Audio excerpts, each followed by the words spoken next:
Mga Pinoy na humiling ng repatriation nasa higit 1,000 na, ayon sa OWA.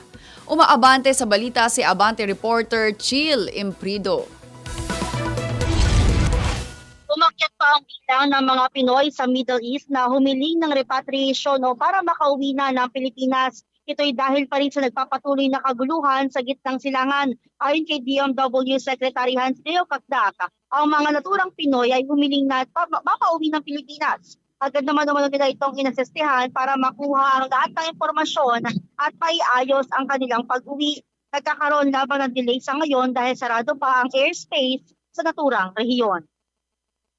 The Filipinos by the President yesterday on the repatriation request count dealt with also non-OFWs. Let's be mindful of that.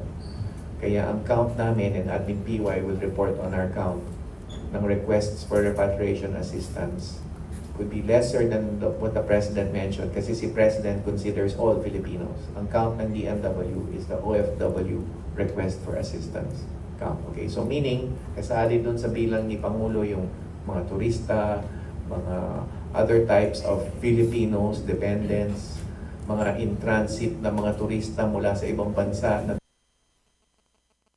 Sa ngayon, tuloy-tuloy naman ang suporta na ibinibigay ng ahensya katuwang ang OWA, DSWD, Department of Health at DICT para naman sa mga Pinoy na na-stranded sa mga paliparan.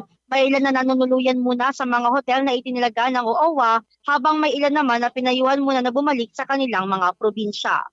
Ako, si Chill Amplido, Abante.